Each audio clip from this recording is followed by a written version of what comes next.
uma quebrada na explicação, no desenvolvimento, mas fazer o quê? É o que tem. Eu nunca tinha tido essa experiência. As minhas aulas geralmente não, as minhas aulas todas foram do começo ao fim, direto. O máximo que já aconteceu, foi do vídeo não gravar no final. Mas eu volto a dizer, enquanto estava tentando voltar aqui, minha internet funcionando normalmente, em todos os dispositivos, nos 2 computadores que eu tenho aqui no escritório e no celular, tudo funcionando normalmente. A internet está no máximo aqui. Então acho que é uma questão realmente do aplicativo. Alguns outros professores já tinham relatado antes que isso já tinha acontecido, deles serem derrubados da reunião, do encontro. Mas comigo nunca tinha acontecido. Os senhores estão todos com a câmera e o microfone desligados. Tudo certinho, não vejo mais o que pode ser feito. Mas vamos lá, vamos tentar. Vamos lutar com as armas que temos. Vamos continuar. Estávamos falando dos pressupostos processuais de validade, capacidade das partes. Primeira das espécies de capacidade das partes é a capacidade de ser parte. Artigo 1º do CPC. Toda pessoa tem capacidade de ser parte. E aí falamos da pessoa natural, falamos da pessoa jurídica, até aqui o direito civil vai. E tem uma distinção no direito processual, que é uma outra figura, um outro tipo de parte possível de termos, que é a pessoa formal ou ente despersonalizado. Isso é uma terceira categoria no processo civil, é um tipo de pessoa que não existe no direito civil e ela existe no processo, para permitir que certas circunstâncias, que em certas situações, nós possamos ter um processo válido, desenvolvimento de um processo válido. Eu estava até agora me matando, né? Falando do exemplo do espólio de Arthur.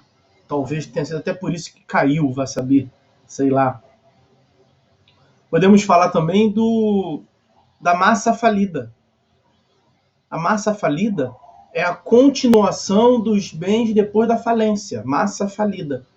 É a mesma lógica, só que é o acervo, né? Eu juntava aqui os bens, o patrimônio, que antes eram composto de titularidade do Arthur, pessoa natural, que não existe mais. Aí vem o espólio do Arthur, para ser partilhado. Na massa falida, é quando nós temos a falência da pessoa jurídica.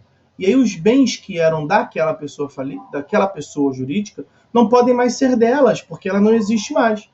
E aí nós teremos um procedimento, o procedimento da falência, para partilhar os bens da massa falida entre os credores, para pagar as dívidas, as obrigações daquela pessoa jurídica. E, eventualmente, o que sobrar, não costuma sempre sobrar, mas, eventualmente, o que sobrar partilha entre os sócios daquela pessoa jurídica. Veja, a massa falida, processo da Varig, um conhecidíssimo case aí de falência. Processo da Varig. A Varig não existia mais, mas ficou 20 anos tramitando, porque tinha que ver, arrecadar, descobrir, inventariar quais eram os bens da Varig, da pessoa jurídica que não existe mais, que seria, portanto, integrado agora como bens da massa falida. A massa falida da Varig estava demandando em juízo. E aí depois a gente partilharia aquilo entre os credores, entre os credores da ex-Varig, agora a massa falida da Varig. Um outro exemplo, condomínio. O condomínio não é nem pessoa natural, condomínio é uma coisa, síndico é outra, né? Condomínio não é pessoa natural, nem é pessoa jurídica. Condomínio não pode ser pessoa jurídica. Mas o condomínio pode ir a juízo? Pode, aí ele vai a juízo não como pessoa natural, não como pessoa jurídica, ele atua em juízo como uma pessoa formal ou como um ente despersonalizado. E por aí vai. Essa é a categoria. Estou também cansado de falar disso, vamos ver se muda. A primeira espécie da capacidade das pessoas é a capacidade de ser parte. Para encerrar, no processo civil podem ser partes a pessoa natural, a pessoa jurídica ou as pessoas formais, também chamado entes despersonalizados. Ok? Vamos avançar. Vamos agora à análise da capacidade de estar em juízo. A capacidade de estar em juízo é uma aptidão específica para participar da relação jurídica. Uma aptidão específica para participar da relação jurídica processual. Lembrem-se que a capacidade de ser parte era uma aptidão genérica para tudo. Uma aptidão genérica para ter direitos e ter obrigações. Toda pessoa pode isso. Agora nós estamos vendo a capacidade dele estar em juízo. A capacidade de poder demandar. Então aqui já estamos diante de uma aptidão específica. Uma aptidão, uma análise específica quanto à possibilidade daquela parte no plano do direito civil, pessoa natural, pessoa jurídica ou processo civil, pessoa formal. Se essa pessoa pode demandar, aí já é uma nova análise. É uma capacidade de estar em juízo. Não é uma aptidão genérica para tudo, no plano mais abstrato. É uma aptidão específica. Basicamente, o que se procura responder aqui, lá no artigo 70 do CPC, olha aqui.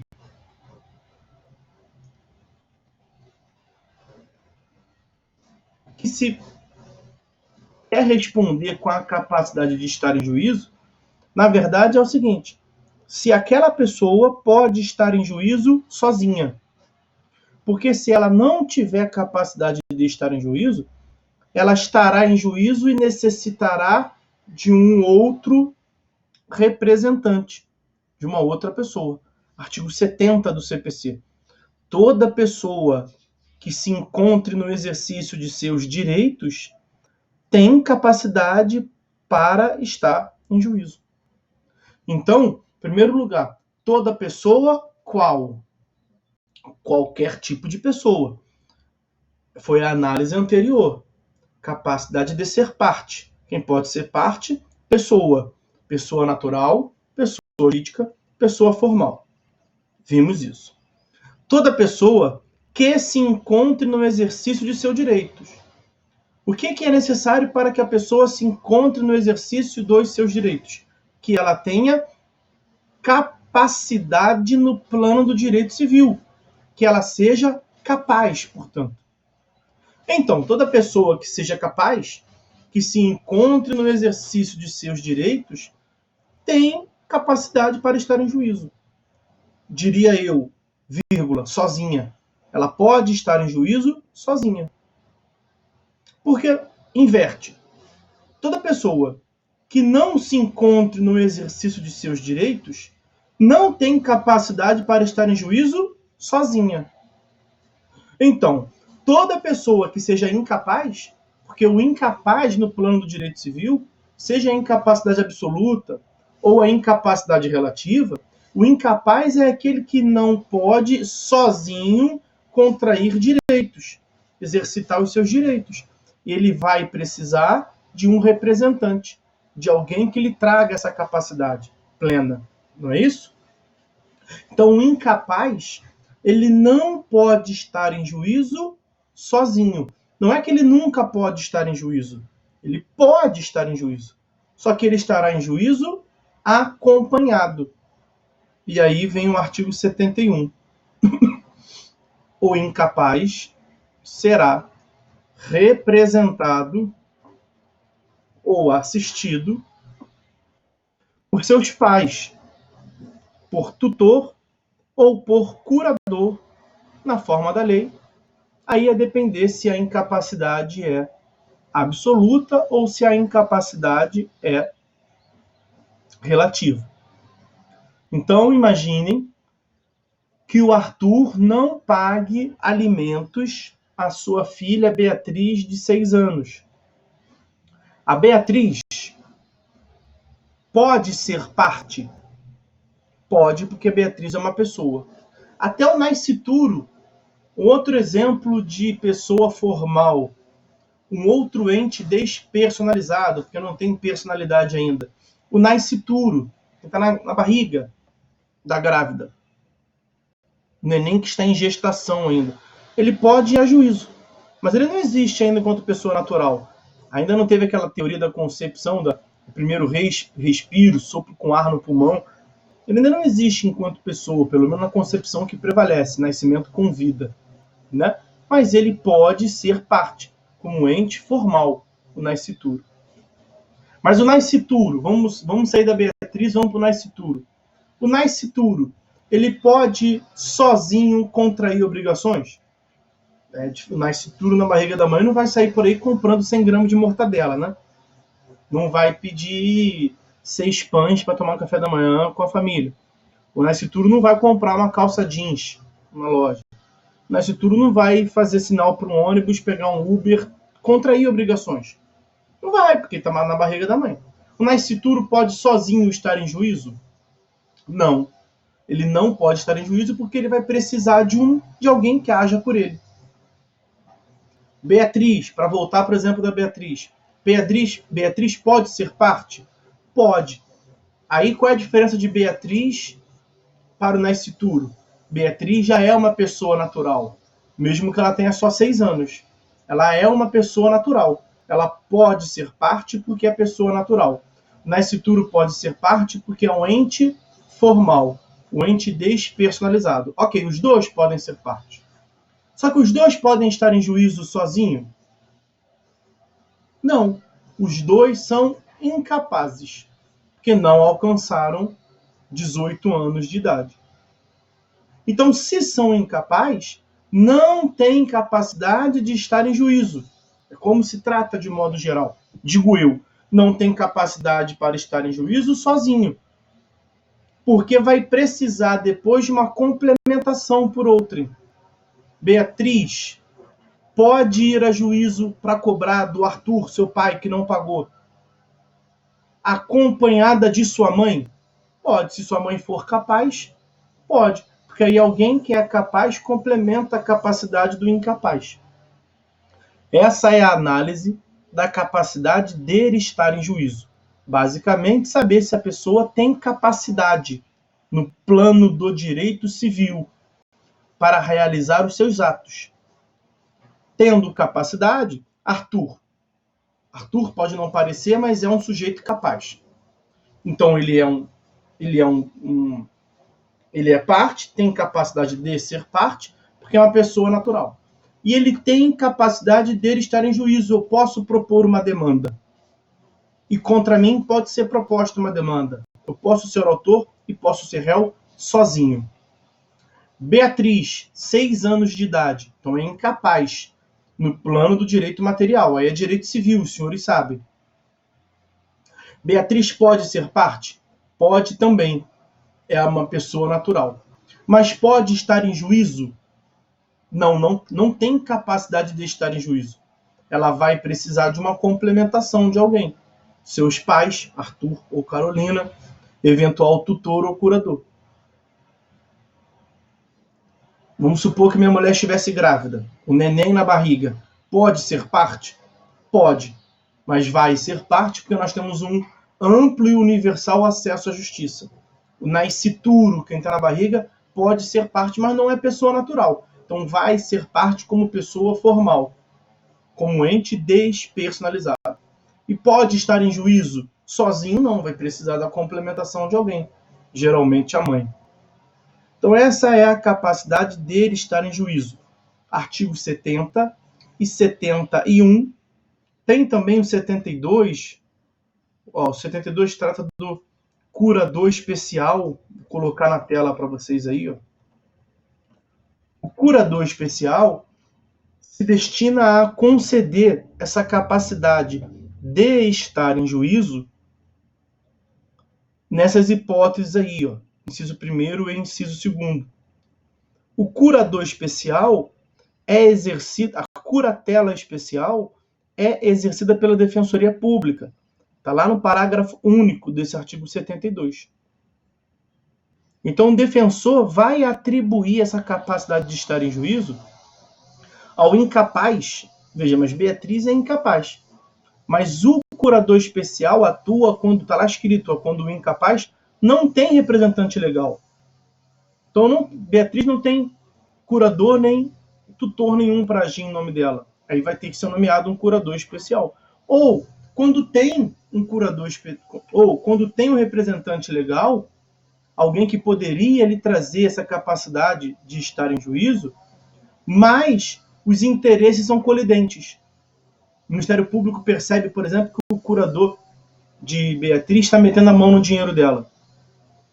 Aí ele pode mandar sair aquele representante legal e entrar um tal de curador especial. Tem a mesma finalidade de atribuir capacidade de estar em juízo para aquela parte. Ainda nesse tópico, vocês estão ouvindo um barulho ao fundo? Está muito forte? Não? Que bom, Lucas, fico feliz. Porque o vizinho está cortando grama e eu fiquei com medo de estar indo muito alto para vocês aí. Que bom, porque aqui fica alto. Mas que se não está para vocês aí, ótimo. Então, ainda dentro da capacidade de estar em juízo, capacidade de estar em juízo é esta análise se a parte pode estar sozinha, ou seja, se ela é capaz. Se ela não for capaz, ela pode estar em juízo, mas vai precisar de uma complementação. Vai precisar de alguém que seja capaz para ela ir a juízo. Isto é uma análise do direito processual. Então, o menor não pode estar em juízo sozinho. Ele precisa estar em juízo com uma complementação de capacidade. Alguém que seja o seu tutor ou curador, seu representante legal. Vimos a nomeação do curador especial, artigo 72. E o artigo 75 vai tratar de um modo mais amplo dessa representação. Vou colocar para vocês aí, ver se vai. A representação. Representação é essa complementação da capacidade, alguém que representa outrem. Então, no exemplo lá de Beatriz, que quer receber os alimentos do seu pai que não lhe paga, Arthur. Beatriz tem 6 anos, ela não pode sozinha. Aí o que ela vai fazer? Ela vai ter que ser representada em juízo por sua mãe, Carolina, para poder demandar em face do seu pai, Arthur, que não pagou para ela os alimentos. Mas quem vai ser a parte? Quem tem capacidade de ser parte? Beatriz. Mas Beatriz não pode estar sozinha, então ela vai junto com a sua mãe, para que tenha capacidade, em face de Arthur. A parte é Beatriz. Carolina é apenas a representante legal de Beatriz. Carolina age em nome de Beatriz. A parte é, portanto, Beatriz, porque é a primeira análise. Ela tem capacidade de ser parte, porque é uma pessoa natural. Mas ela não pode estar sozinha em juízo, a segunda análise. Vai precisar de um representante. E aí vem o artigo 75 e trata lá, serão representados em juízo, ativa e passivamente, os 4 primeiros incisos sobre os entes públicos, administração direta e indireta. Então, a União é representada pela Advocacia Geral da União, a AGU. Os estados e o Distrito Federal por seus procuradores, Procuradoria dos Estados. O município por seu prefeito ou pelo procurador. Por que ali no inciso 3º, no município, tem o prefeito? Por que no inciso 2º, quanto aos estados, não tem um governador? Porque é o seguinte, existe procuradoria em todos os estados. E não existe procuradoria em todos os municípios. Nós somos 5.500 municípios, mais de 5.500 municípios. Então, nos municípios que não têm procuradoria, a representação se dá mediante o prefeito. Então, o município é representado por seu prefeito ou pelo procurador. Inciso 4º, a autarquia e fundação de direito público, por quem a lei do ente federado designar. A autarquia é criada por lei. Então, a sua representação vai vir discriminada na lei. Pode ser o seu presidente, o seu diretor, aí é a lei que vai tratar. Aula de direito administrativo isso, né, amigos?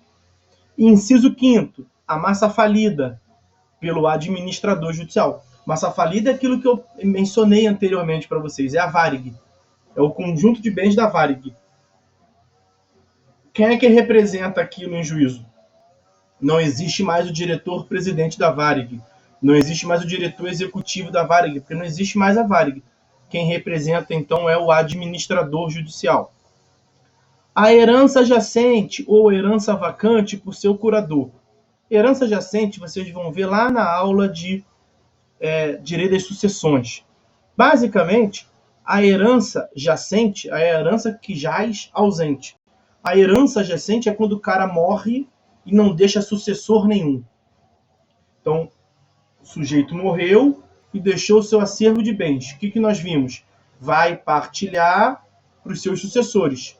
Então, tem 2 sucessores. Um vai receber uma coisa, outro vai receber outra coisa. Só que há quem morra e não deixe nenhum sucessor.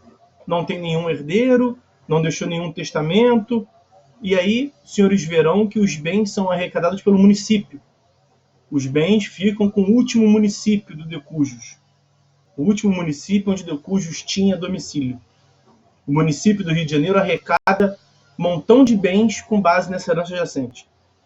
O município do Rio de Janeiro recebe muitos portugueses que não fazem aqui filhos, não deixam bem para ninguém, acaba que o bem fica para o município.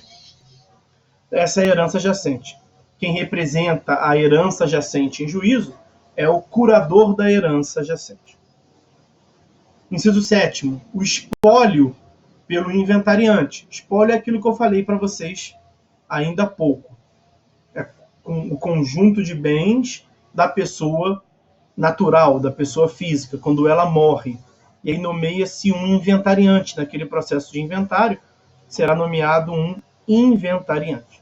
Os próximos incisos, o 8º, o 9º e o 10º, das pessoas jurídicas. Inciso 8º, a pessoa jurídica, por quem o ato constitutivo designar, e não havendo designação por seus diretores. Então você vai ter que ver o contrato social e quem é que no contrato social está previsto que representa aquela pessoa jurídica. Se tiver previsto que na empresa XYZ, cujos sócios são X, Y e Z, se tiver no contrato social a afirmação de que quem representa em juízo é a pessoa X, só ela pode estar em juízo para representar. Daí tem que ver o ato constitutivo. Inciso 9 e inciso 10 é um pouco mais específico, pessoa estrangeira, está lá, tudo escrito na lei. Sociedade ou associações irregulares, as pessoas informais. Então, a sociedade e a associação irregulares e outros entes organizados sem personalidade jurídica pela pessoa a quem couber a administração dos seus bens. Aí é uma análise fática, portanto, quem é que estiver na administração dos bens. Inciso 10, a pessoa estrangeira, pelo gerente, pelo representante ou pelo administrador da filial, agência ou sucursal aberta ou instalada no Brasil. E o mais importante é o inciso 11, o condomínio pelo administrador ou síndico. porque o condomínio não possui personalidade jurídica própria. É mais um exemplo de ente formal ou ente despersonalizado. Não estão ouvindo barulho aí? Isso é uma coisa incrível. Aqui está fazendo um barulho enorme, cara. Bem baixo, Anderson. Que bom. Aqui está bem alto. Me incomodando demais. A Débora não está ouvindo nada. Não está ouvindo nada do cara lá ou meu? Débora. Meu também não está ouvindo nada? Espero que sim. Cara, aqui o barulho é muito alto. Esse cara incomoda muito. Ah, Paloma, que bom. Não está atrapalhando, não. Débora falou que é do cara. Que bom. Eu já estou aqui desesperado com barulho. Aquela máquina de cortar grama. Senhor Deus. A título de curiosidade, eu vou tentar gravar aqui no WhatsApp. Só para que os senhores vejam se o som vai captar. Vou botar lá perto da janela. Peraí. Tá longe, hein? Talvez não pegue porque tá longe. Vou fazer um silêncio.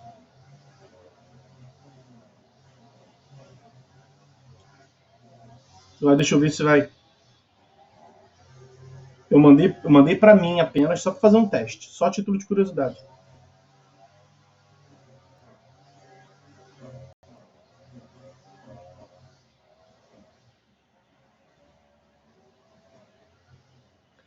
No WhatsApp foi. Vou mandar para vocês no grupo lá, nosso grupo lá. Só para descontrair um pouco. Isso porque tá longe, tá? Aqui o som tá muito alto, Jesus Cristo. Mas vamos continuar. Vamos continuar. Então vimos aí o artigo 75. E o último tópico, dentro da capacidade de estar em juízo, que nós temos que analisar, é o artigo 73, na verdade 73 e 74, que compõe o que se chama de outorga uxória, outorga uxória, o nome é horrível, tá? Outorga é a autorização, uxória é de casamento, de matrimônio. Então, olha lá, artigo 73, o cônjuge necessitará do consentimento do outro para propor ação que verse sobre direito real e imobiliário, salvo quando casados, sob o regime de separação absoluta de bens. Então, no que consiste esse instituto? É uma proteção ao patrimônio do casal. É uma proteção ao patrimônio do casal. Então não é o patrimônio de um ou de outro, é o patrimônio do casal, por conta do regime da comunhão de bens. Tanto é assim que se o regime do casamento for a de separação absoluta de bens, temos o sujeito 1, que é casado com o sujeito 2, e os bens de um não se comunicam com o bem de outro. Cada um tem os seus bens. Nesse caso, não se aplica a outorga uxória. Essa é a primeira coisa que vocês têm que saber. Se o regime, se eles já tiveram aula de direito de família, acho que não, né? Já tiveram aula sobre regime de casamento? Não, beleza. Então é isso, existe um tipo de regime de casamento, os senhores verão, olha a dificuldade que nós temos para explicar certos institutos. Existe um tipo de regime de casamento que é o da separação absoluta. Um sujeito se apaixona com outro sujeito e aí eles pactuam que vão casar, que vão juntar do ponto de vista fático. Vão usar o mesmo banheiro, vão morar na mesma casa, vão constituir família, casaram. Vão dormir na mesma cama. Só que do ponto de vista do patrimônio, eles continuam separados.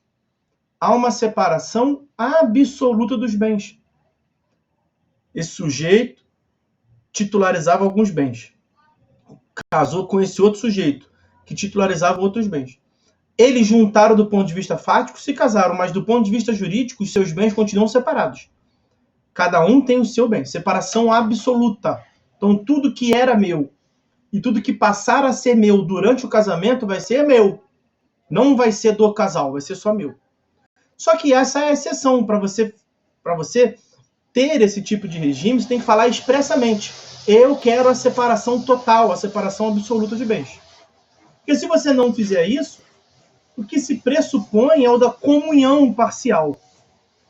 Comunhão parcial. Então, de um lado nós temos a separação total, do outro lado nós temos a comunhão total. A regra é a comunhão parcial. O que é a comunhão parcial? Na comunhão parcial, esse sujeito casou com esse sujeito. Tudo que era desse sujeito antes do casamento continua sendo só dele. Tudo que era desse sujeito antes do casamento continua sendo só dele. E o que esse sujeito adquirir durante o casamento é dos dois. O que esse sujeito adquirir durante o casamento é dos dois. Uma comunhão parcial. O que era só desse antes continua sendo só desse. O que era só desse antes continua sendo só desse. O que eles adquirirem no curso do casamento, então casaram hoje. O que for adquirido de hoje em diante é dos dois. De ambos. Ok? Então, no regime convencional, no regime comum, no regime legal, o que o sujeito adquire na constância do casamento, durante o casamento, não é só dele, é dos dois. Ok? Ok. Pois bem, se esse sujeito, logo, já exclui a parte final do dispositivo, tá? Já exclui o regime da separação absoluta. Não estamos mais falando da separação absoluta. Estamos falando de um outro regime, da comunhão parcial, que é a regra geral. Então, na comunhão parcial, se esse sujeito aqui quiser ir a juízo, ele é uma pessoa natural. Então, ele tem capacidade de ser parte. Ele é uma pessoa capaz, capacidade plena de exercer os seus direitos e obrigações, tanto que ele casou. Ele tem capacidade de estar em juízo? Em regra, tem. Se ele quiser discutir a propriedade do celular, que é dele, se ele quiser mover uma ação contra a Samsung, que fabricou o celular dele, que deu problema, ele pode? Pode. E ele precisa de ter mais alguém para lhe dar capacidade? Não, porque ele já é capaz. Então, a regra geral é que o sujeito que é plenamente capaz tem capacidade de ser parte, primeiro critério, porque ele é pessoa natural. E ele pode estar em juízo sozinho, porque ele é plenamente capaz no âmbito do direito civil. O que nós estamos vendo aí no artigo 73 é uma exceção, portanto. E esta exceção, primeira consideração, não se aplica quando o regime é da separação absoluta. E essa exceção, segunda observação, olha a parte do meio do dispositivo lá. Essa exceção somente se aplica aos direitos reais imobiliário. Diferença de bens. Bens móveis e bens imóveis. Veja que o meu exemplo aqui se deu com base em um celular, que é um bem móvel. Então, se o bem for móvel, nunca nós teremos esse artigo 73. Somente para os bens imóveis.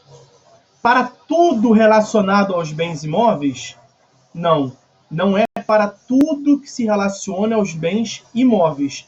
Somente para os direitos reais sobre os bens imóveis. Não é possível que não está fazendo barulho aí.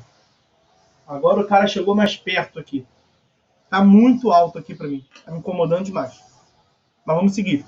É somente para os direitos reais. Direitos reais, os senhores verão em direito das coisas. Viram direitos reais em direito civil? Os senhores já viram direitos reais em direito civil? Tem um capítulo, sim. Aí o Bruno falou que sim. Sim, tem um capítulo lá no direito, lá no Código Civil, que é o dos direitos reais. Vou ver o artigo aqui. 1000 e qualquer coisa. 1225. 1225. Vou colocar só o primeiro aqui a título de... os dois primeiros incisos, para lembrar os senhores. Vou colocar entre parênteses reticências. São direitos reais, a propriedade.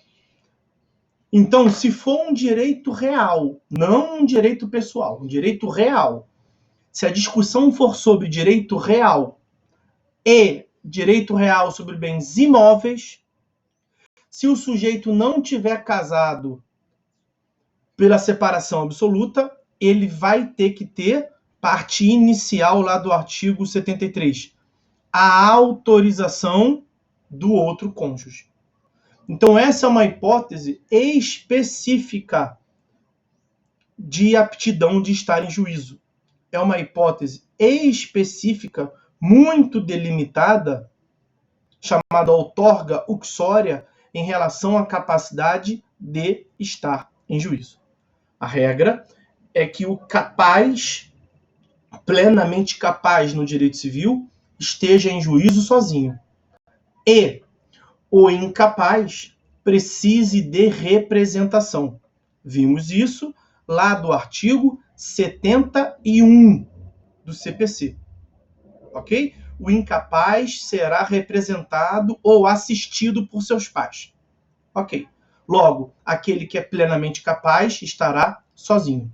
Agora, se esse plenamente capaz estiver tratando sobre direito real, um direito real que incida sobre um bem imóvel, e ele não seja casado pela separação absoluta, se ele for casado pelo regime da comunhão parcial, ele vai precisar de autorização. Então, imagine que eu sou solteiro, eu não sou casado. Eu posso discutir a propriedade do meu bem imóvel sozinho? Posso, porque eu sou solteiro, não sou casado. Então, só se aplica a outorga uxória do artigo 73 aos casados. Passo seguinte, eu sou casado. Qual é o meu tipo de regime de comunhão? Eu sou casado em qual modalidade? Você é casado na separação absoluta. Não aplica o 73 também, mesmo sendo casado. Você é casado pelo regime da comunhão parcial, um regime que não é a separação absoluta. Então, você está no artigo 73, se você estiver discutindo direito real sobre bem imóvel. Está tudo escrito no artigo 73. Vamos ler ele de novo. O cônjuge necessitará do consentimento do outro cônjuge para propor ação que verse sobre direito real imobiliário. Direito real, artigo 1225 do Código Civil, sobre bens imóveis. E a exceção da parte final, tira, salvo quando casados sob o regime de separação absoluta de bens. Então você tem que saber, nesse caso específico, algumas coisas. Em primeiro lugar, se o sujeito é casado. Se não for casado, não aplica o 73. Ele sendo casado, qual é o tipo de casamento? Porque sendo da separação absoluta, não aplica o 73. Próxima análise. O que está sendo discutido em juízo? É sobre um bem móvel, um celular? Não se aplica o 73, porque só se aplica aos bens imóveis. Mesmo sendo bens imóveis, você está querendo discutir um direito pessoal, o direito de crédito, o direito de ao receber aluguel. Não precisa de autorização, porque eu só preciso de autorização quando é casado, sob um regime que não é o da separação absoluta, para discutir direito real sobre imóveis. Então, essa é a outorga uxória. Esse artigo 73 do Código Civil tem alguns parágrafos. Vejam lá os parágrafos.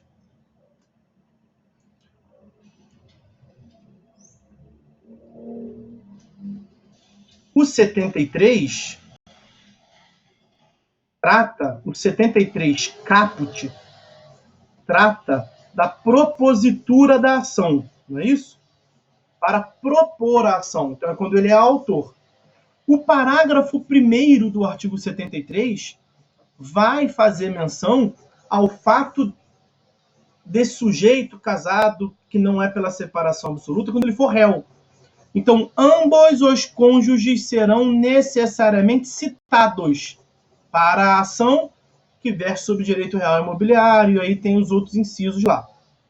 Aqui no parágrafo 1º não é quando eles são autores, é quando eles são réus. Eles precisam ser citados, eles precisam ser chamados para o processo. Nós falaremos sobre a citação aqui nesse período ainda adiante.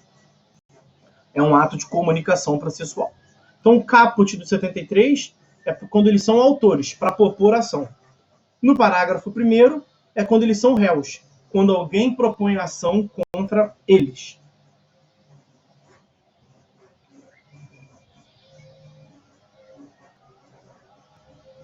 Parágrafo 2º e parágrafo 3º, para acabar com 73.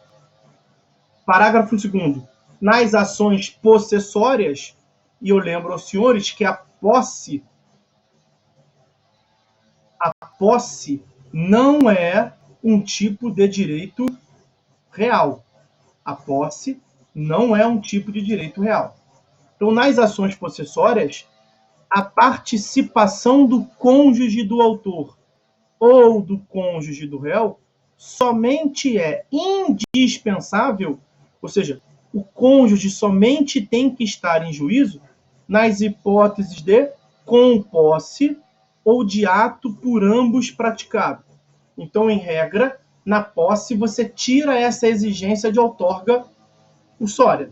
Só que se for uma composse, se a posse for dos dois, tem que estar os dois em juízo. É indispensável. Se foi um ato de agressão à posse praticado por ambos, tem que os dois estarem em juízo também. E, por fim, o parágrafo 3º. Aplica-se o disposto nesse artigo à união estável comprovada nos autos. É porque a Constituição Federal equiparou a união estável ao casamento. Os senhores verão isso na aula de Direito de Família. O dispositivo o tempo todo falou de casamento. E o parágrafo 3º lembra que a união estável tem o mesmo status jurídico do que o casamento. Então você vai aplicar, mesmo que não sejam formalmente casados, quando os sujeitos têm união estável. Tá? Que a própria lei vai dizer que quando tem união estável, a regra é que seja pela comunhão parcial de bens. Ok? Para acabar esse tópico, artigo 74. O artigo 74 complementa o 73. Então, no artigo 74, nós ainda estamos tratando da outorga uxória. Olha o 74. O consentimento previsto no artigo 73, ou seja, outorga uxória, pode ser suprido judicialmente quando for negado por um dos cônjuges sem justo motivo, ou quando lhe for impossível concedê-lo. Então, a regra é que se a hipótese se amoldar ao artigo 73, casados sobre um regime que não é o da separação absoluta, exemplo, comunhão parcial, que verse sobre um bem imóvel e que seja direito real. Então, casado pela comunhão parcial, direito real sobre imóvel. Tem que ter a autorização do outro cônjuge. Agora, pode ser que o outro cônjuge se negue a conceder essa autorização de propósito, só para sacanear. Pensem em um casal que está separado de fato. Já não moram mais na mesma casa, mas formalmente são casados. Um tem que ter autorização do outro para discutir direito real imobiliário. Aí a mulher quer discutir uma questão sobre o imóvel do casal e uma ex-marido do ponto de vista fático, mas que formalmente são casados, juridicamente são casados ainda. Tem que ter autorização do cara, e o cara não dá só de maldade, só de ruindade, só para espizinhar. Ou, ao contrário, o marido quer ir a juízo, mas eles estão brigados. E aí a mulher não dá autorização. É possível, do ponto de vista fático, imaginarmos isso? Com certeza, sem sombra de dúvidas. Mas eu preciso da sua autorização para poder ir a juízo, para resolver uma questão do imóvel. Me dá aí. Não, não dou. Por quê? Não tem porquê não, só porque eu sou ruim. Só para te fuder mesmo. É possível? É possível. Esse cara pode ir a juízo mesmo assim? Pode. Ele vai a juízo e ele vai exercer o artigo 74. ele vai pedir para que o juiz se substitua à mulher, no nosso exemplo, ou ao marido, aquele que negou injustificadamente, e o juiz vai autorizar. Então o juiz pode suprir essa autorização. Tem que ter autorização. Ou a autorização vem pelo próprio sujeito, ou a autorização vem pelo juiz. O juiz pode suprir. Ok? Primeiro exemplo é esse, primeiro caso é esse. Quando a parte se nega a dar sem nenhum motivo justo. Ok? Ok. Uma outra causa de um suprimento judicial, esse artigo 74 é chamado de suprimento judicial da outorga uxória. Uma outra causa desse artigo 74 é quando o outro cônjuge não dá autorização expressamente, porque é impossível. Exemplo clássico. O marido precisa ir a juízo para discutir uma questão do patrimônio do casal, um direito real imobiliário. Está querendo discutir a propriedade do bem com a Caixa Econômica Federal. Ele tem que ter autorização da mulher, se forem casados pelo regime da comunhão parcial de bens. Só que ele não consegue trazer essa autorização da mulher porque a mulher está em coma. A mulher está na UTI tem 2 meses. Ele, inclusive, quer discutir a questão do bem para arrumar um dinheiro para poder pagar o tratamento da mulher. Ele não vai poder demandar em juízo? Porque se a gente for levar a ferro e fogo o artigo 73, ele tem que ter autorização. A hipótese é perfeita de autorização, outorga uxória. Só que ele nunca vai ter autorização porque a mulher não consegue se mexer. E aí, como é que faz? E aí que nós temos o artigo 74. Quando for impossível ao outro cônjuge conceder a autorização, o artigo 74 permite que o juiz conceda no lugar. Então, o juiz se substitui. Isso é importante, ok? Então, nós devemos ter sempre o consentimento. Ou a própria parte concedeu, ou o próprio cônjuge concedeu, ou o juiz se substituiu e concedeu. Ou um ou outro. Se não tiver nenhum, como nós estamos falando de um pressuposto de validade do processo, se tem que ter e não tem, nós teremos um vício processual. O processo será nulo. Veja o parágrafo único do artigo 74. A falta de consentimento, quando necessário, quando que é necessário? Artigo 73. E não suprido, o suprimento, artigo 74. Pelo juiz, invalida o processo. Então, é esse pressuposto de validade, nós encerramos aqui a capacidade de estar em juízo. Capacidade de estar em juízo, que é uma aptidão específica para atuar em um processo específico. Saber se a parte pode estar em juízo sozinha. Isso demanda a análise se ela é, em primeiro lugar, capaz no direito civil ou não. Porque ela vai precisar de uma representação do seu curador ou do seu representante. Os entes formais, os entes despersonalizados, são representados nos termos lá do artigo 75. Então, o artigo 75 tem uma cola para vocês. Na verdade, o artigo 70, 71, do 70 ao 75 é basicamente o que eu falei aqui para vocês. E se o sujeito for casado por um regime que não é o da separação absoluta e estiver discutindo um direito real imobiliário, ele precisa da autorização do seu cônjuge, chamada outorga uxória. Com isso, a gente encerra esse segundo tópico, a capacidade de estar em juízo. E hoje a aula está uma luta. Eu tenho que desabafar. Cara, esse barulho é irritante demais, essa máquina. Tá o tempo todo, ele parou só alguns momentos para descansar o braço, provavelmente. Coisa mais irritante.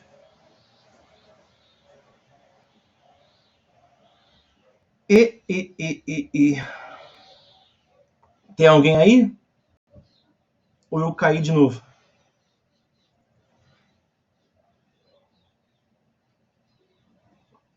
Valeu, Débora, estão aí. Agora ele parou, só porque eu falei. Estamos aqui, valeu, Débora. Agora ele voltou. Coisa mais irritante. queria tirar uma foto dele. Eu vou tirar. Ainda bem que para você não estão vazando. Que bom, João. Já botou em caixa alta aí, para deixar bem claro que não tá vazando. Mas aqui o barulho tá muito alto. Deus me perdoe. Tá me atrapalhando demais. Vou tirar. Ele não vai aparecer. Vou tirar uma foto do. Ver se consigo pegar ele. Não. Mas o que ele tá fazendo é limpar isso aí, ó.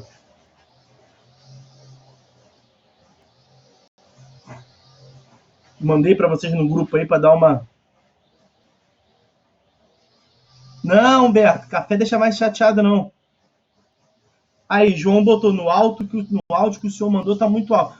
Aquele áudio que eu mandei, ele tava lá perto da piscina. Eu tirei foto do jardim do cara aí, eu mandei para vocês. Agora ele tá aqui, colado com o meu muro. Mas como nós temos jardins, não tá exatamente aqui, porque senão estaria impraticável. Ele tá podando esse jardim que eu mandei para vocês aí. Agora ele tá chegando aqui no final, mas tá acabando a aula também, pouco importa. Gente, que coisa mais louca. Eu, em qualquer outra situação, não dava aula, não. Impossível. Mas nós temos que prosseguir aqui. Agora, o último tópico da aula de hoje é o da capacidade postulatória.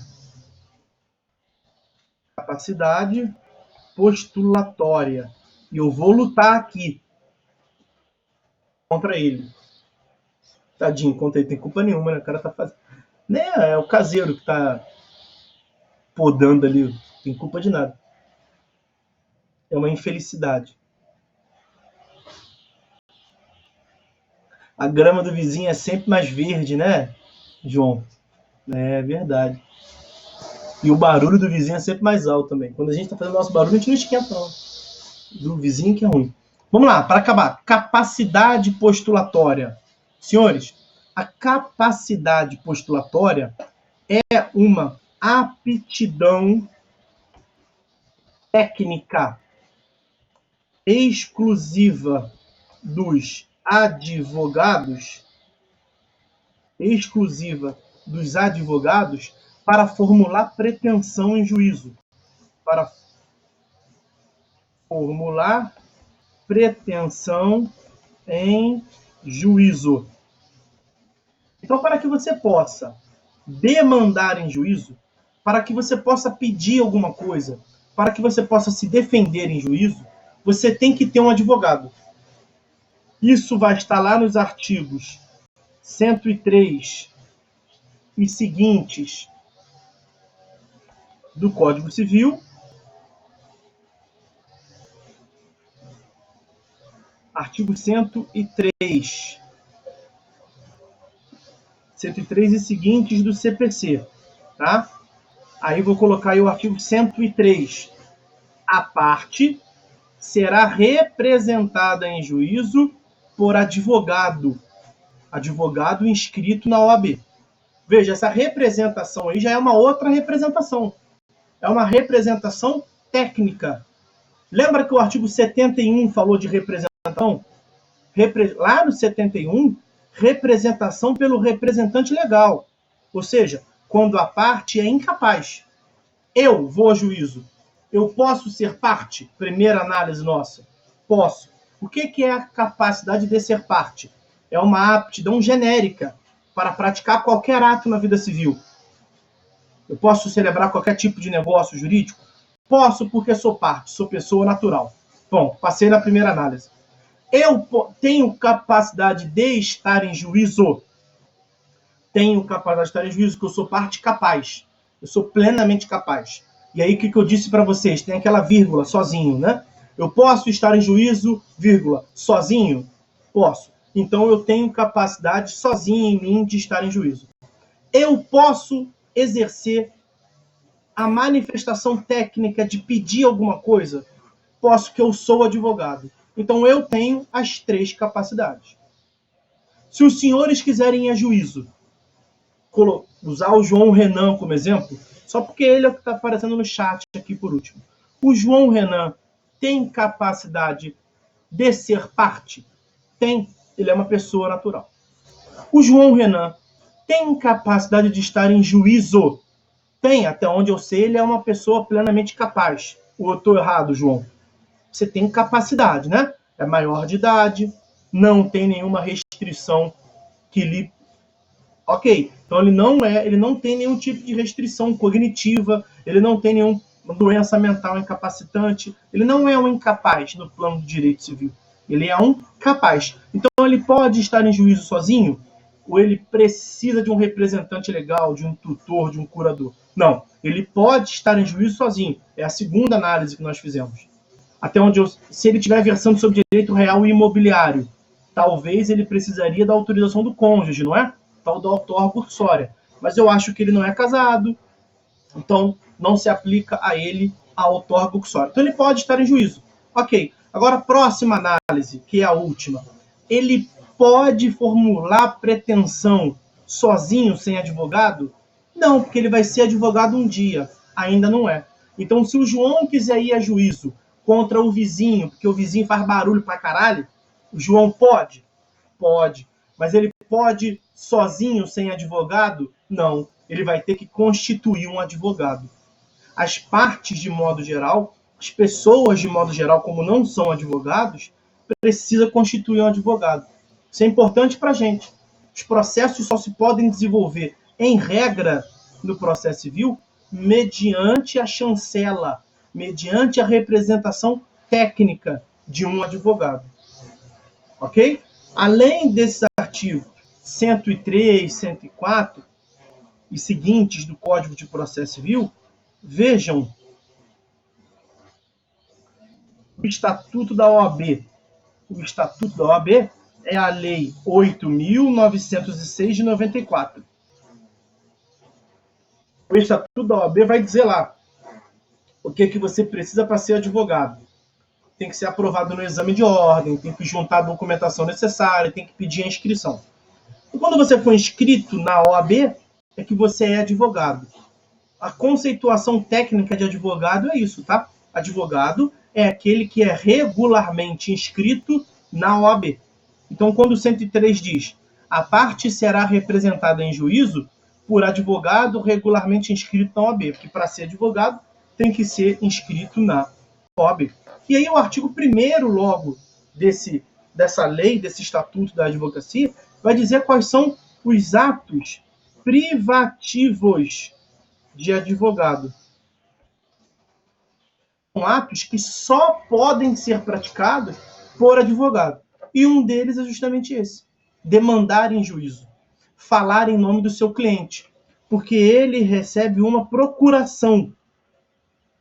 Ele fala em juízo em nome do seu cliente, do constituinte da procuração. Então, nós, advogados, temos todas as capacidades. Não precisamos nomear ninguém. O advogado pode postular em causa própria. Advogado pode postular em causa própria. É aquele meu exemplo que eu dei. Eu tenho capacidade de ser parte, aptidão genérica. Eu tenho capacidade de estar em juízo, aptidão específica. Eu tenho capacidade postulatória, eu posso postular, porque eu tenho a aptidão técnica de advogado. Nesse caso, quando eu vou a juízo, eu não nomeio ninguém. Eu vou a juízo sendo eu mesmo meu advogado. Isso se chama advogar em causa própria. Eu sou o meu advogado. Se o João Renan quisesse ir a juízo, ele vai precisar de um advogado. Aí você imagina que ele me constituiu. Eu serei o advogado do Renan.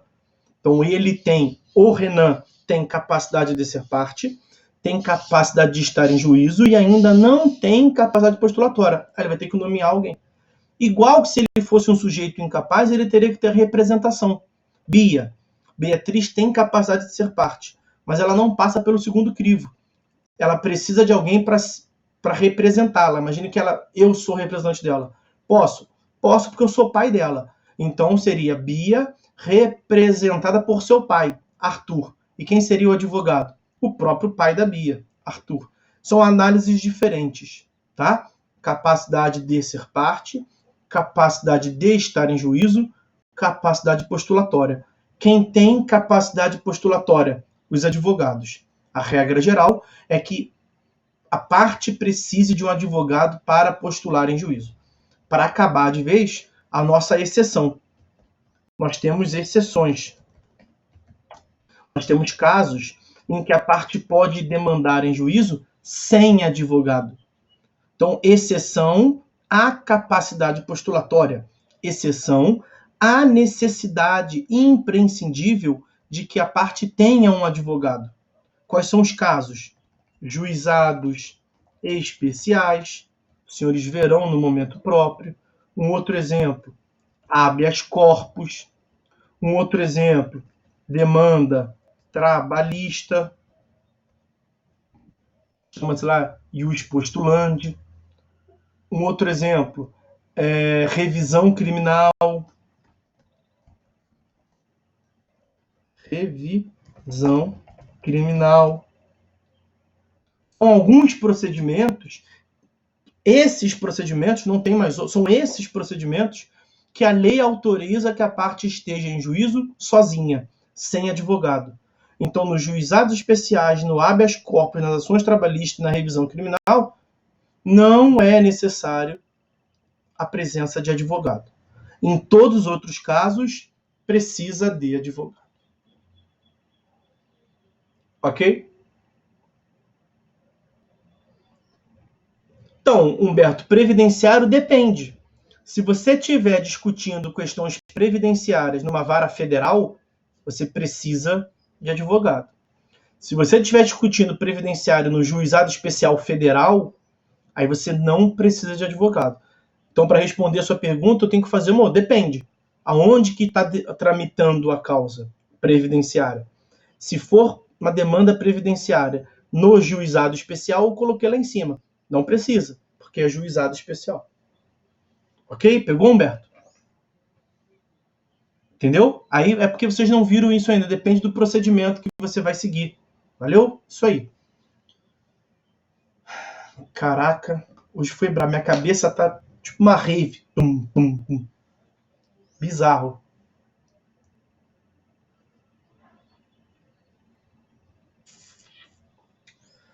Vamos aproveitar aqui esse tempinho que tem. Não se assustem, não vai demorar, tá? É só porque é muito curto. Eu quero aproveitar que a aula travou porque teve essas quedas, teve o cara me atrapalhando. Não foi 100% a aula, não. Mas vamos lá. Demanda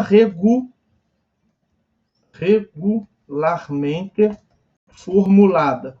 Esse é o nosso terceiro pressuposto de validade. É rápido, confia em mim. Não vou levar 2 minutos falando dele, tá? Demanda regularmente formulada.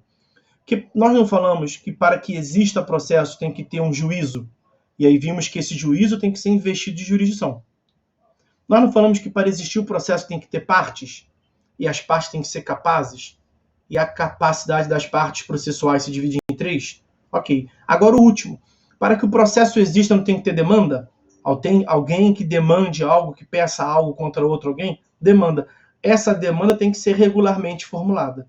Aí eu vou escrever assim, ó. O ato processual que materializa a demanda é a petição inicial. Já coloquei no quadro presencialmente aí para vocês que há um vínculo de abstração e concretude entre o direito de ação, a demanda e a petição inicial. A demanda concretiza o direito de ação. E a petição inicial concretiza a demanda. Então, nós temos o direito de ação lá na Constituição, nós temos a demanda. Demanda é quem exerce o direito de ação. E a petição inicial é o exercício da demanda. Então, o primeiro ato do processo é a petição inicial. O nome já indica, né? É a petição que dá início ao processo. É a petição que retira o estado da inércia. Petição inicial. Essa demanda é materializada pela petição inicial. E nós não estamos vendo aqui que a demanda deve ser regularmente formulada. Por quê? Porque a petição inicial possui alguns requisitos. Exemplo, artigo 319 do CPC. Então, para que o processo possa prosseguir, é necessário que a demanda, leia-se, que a petição inicial seja regularmente formulada, que observe os seus requisitos formais. Então, a demanda regularmente formulada não é nada mais, nada menos, a gente encerra a aula aqui, do que a observância dos requisitos formais da petição inicial. E os requisitos formais da petição inicial estão lá no artigo 319, dentre outros, e nós veremos na primeira aula do próximo período. Que o próximo período é para analisar os atos em si. Nós estamos ainda no campo da ideia, na teoria geral. No próximo período nós veremos ato após ato. Então o procedimento começa aqui e termina aqui. E o que liga um ao outro? Nós temos vários atos que se praticam no processo. Nós veremos cada um desses atos. Logo, nas primeiras aulas do próximo período, nós falaremos sobre a petição inicial. Ok? E aí, a petição inicial tem uns requisitos. Tem que observar os requisitos. Acabou. Deixa eu ver o que o João colocou ali. Só para ter uma noção, essa matéria que o senhor deu hoje está no seu livro como é a teoria da tríplice capacidade. Exatamente isso. São 3 capacidades que a parte tem que ter. Ok? E a gente termina com esse último pressuposto de validade. Não, o último não. É um pressuposto de validade, um outro pressuposto de validade, o último da aula de hoje. A demanda deve ser regularmente formulada. Ok? Próxima aula, sim, a gente conclui todos os outros pressupostos que faltam. Beleza? Então, hoje nós vimos a capacidade das partes, que se subdivide em 3 análises. Vimos isso com idas e vindas, sistema caindo e vizinho cortando a grama. Agora ele acabou. Parou. Acabou a aula, ele parou de cortar. Uma praga, né? Enfim. E o último tópico da aula de hoje, rapidinho, a demanda regularmente formulada. Então, quais são os pressupostos processuais que nós vimos até agora? Vou colocar ali, ó. Juízo investido de jurisdição. Continua. Partes capazes e demanda, entre parênteses, petição inicial, regularmente formulada. Aí. Juízo investido de jurisdição. Aula passada. Partes capazes e demanda regularmente formulada na aula de hoje. Ok? Papai, com isso a gente encerra, meus amigos, a aula de hoje. Peço desculpas aí, perdão pelo sistema e pelo vizinho aí, não é culpa minha. E o vizinho impactou muito na minha concentração na aula, porque o barulho estava muito alto aqui. Tá bom? Os senhores estão aí? Podemos encerrar? Alguém tem alguma dúvida? Valeu, Lucas. Tudo bem? Obrigado pela compreensão. Alguma dúvida? Podemos encerrar? Sim. Apesar dos percalços, muito boa aula. Que bom, Humberto. Agradeço. Que bom. Fico feliz. Que bom. É isso. Foi bom, professor. Obrigado, João. Você é um doce. Obrigado. Valeu. Galera, obrigado. Valeu, Débora. Então é isso. Um abraço para vocês aí. Boa aula, boa semana. Vendo? Tô meio de baratinar. Desculpa mais uma vez aí pela aula, foi meio conturbada, por motivos alheios, mas nós temos que vencer tudo isso. Boa semana para vocês, bons estudos, bom feriado, né? O que é feriado? Abril seria maravilhoso, né? Pra gente ficar em casa, um montão de feriado, mas agora com esse sistema de Covid aí, quarentena, tudo é feriado, né? Bom, mais ou menos, né? Nós estamos aqui trabalhando, por exemplo. É isso, fui.